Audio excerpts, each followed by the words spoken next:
Okay, I want you to picture this.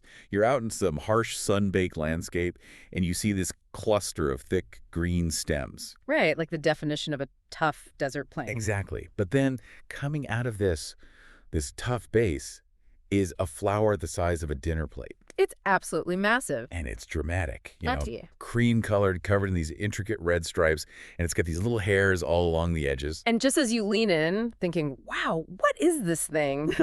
You get hit by the smell. Oh, the smell. And it is not a floral, sweet smell. Yeah. Well, it's rot. It's decay. It's death. It's the ultimate stinky succulent challenge.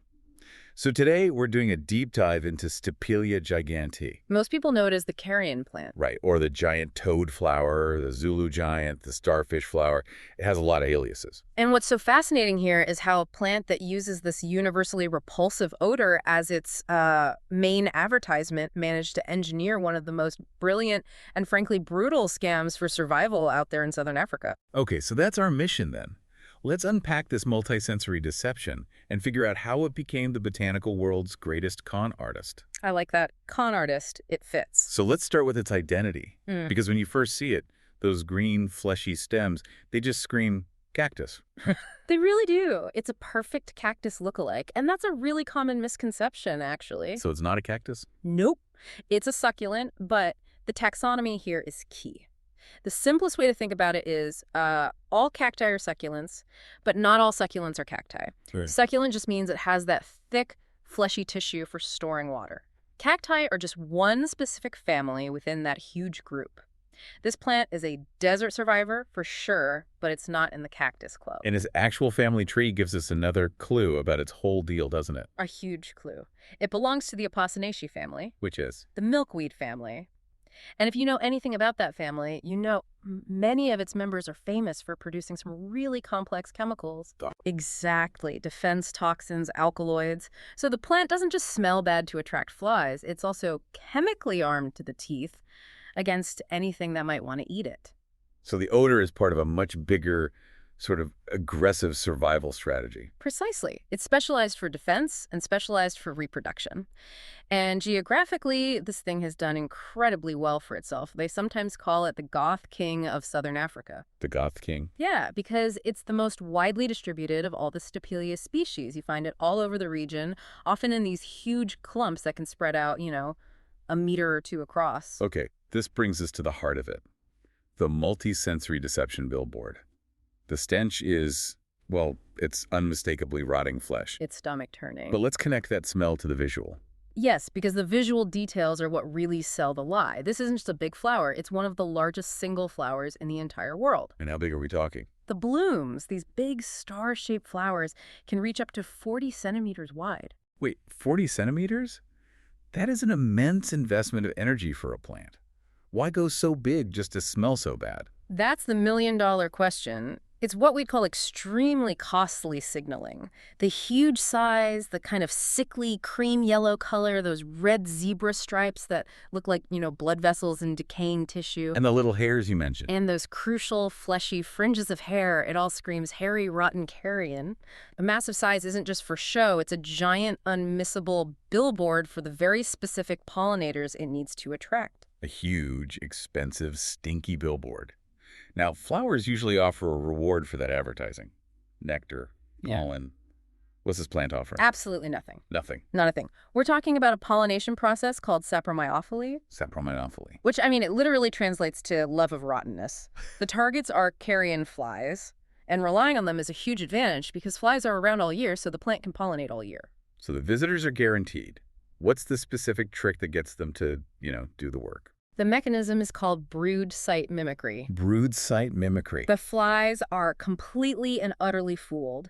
They see and smell this flower and are 100% convinced they've found the perfect, massive heap of rotting flesh to lay their eggs on. So they land, thinking they found a nursery for their kids. And as they crawl around trying to deposit their eggs, what we call oviposition, they're just brushing up against the plant's reproductive parts. And boom, pollination is done. Pollination achieved.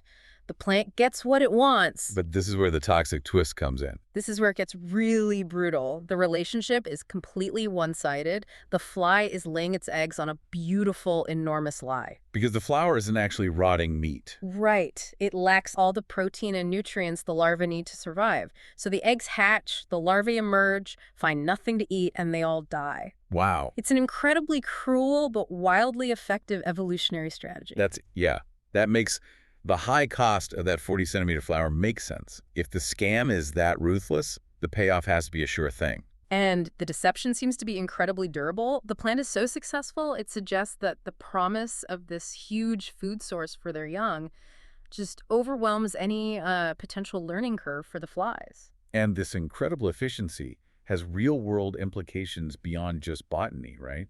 The sources mentioned fly control. Yes, absolutely. One study suggested looking into the carrion plant for pest control. I mean, if you can figure out its chemical attractant and mimicry, you could potentially use it to lure and trap flies in places where they spread disease. So the plant is basically a massive, naturally occurring death trap. That's a good way to put it. And the success of this scam is clear in how well it spreads. Oh, its natural propagation is incredibly effective. Like its cousin, milkweed, it makes these seed pods. The seeds inside have a tiny parachute, basically, perfect for catching the wind. So they can travel far. Very far. And the numbers are just staggering. Up to 1,500 seeds per square meter with something like a 62% germination rate. With a success rate like that, it has to have a huge invasive potential when it gets outside of southern Africa. Extremely high. It has, unfortunately, escaped cultivation and is causing real problems in places like Pakistan, Hawaii, Australia, Honduras. It just takes over. It can displace native plants that just can't compete with that rapid growth and massive seed production. It's the dark side of this amazing biological story. It's so strange, though, that humans would cultivate something so foul-smelling in the first place. But they have, and for a long time. Which points to the deep knowledge of indigenous southern African cultures. Historically, it was used medicinally. For what? All sorts of things. The sources mention treating hysteria, pain relief, and also, not surprisingly, to induce vomiting. And now modern science is looking at it too, right? For those alkaloids you mentioned. Exactly. It's currently being investigated as a potential appetite suppressant. The logic is, if its compounds are that potent, they might affect our digestive system or neural pathways in a way that could be useful therapeutically. And for any of you strong stomach enthusiasts out there who might actually want to grow this thing, it's difficult. You're definitely accepting the odor. But no, it's actually pretty easy to grow from cuttings or seeds. The main thing is you can't overwater it. Like most succulents. Right. And you have to keep it warm. It absolutely cannot tolerate temperatures below 10 degrees Celsius. So for most people, it has to be an indoor plant in the winter. So if we tie all this together, the big picture here. The big picture is that the Stapelia Gigantea is just a masterclass in aggressive specialization. It perfected this one. Single, repulsive ad. The smell, the look to, guarantee its pollination. And it does it at the direct, brutal cost of its pollinators' children. It is evolution at its most ruthless.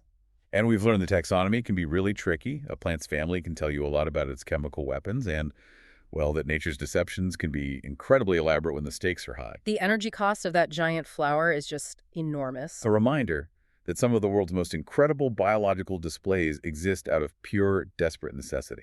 And that really leaves you with an important question to think about. Given how metabolically expensive it is to create a 40-centimeter hairy striped flower, why has evolution favored this incredibly resource-intensive scam, this brood site mimicry, over just a simple, cheap reward system? Right. What does the success of this kind of ruthless, costly advertising tell us about just how intense the competition really is in the botanical world?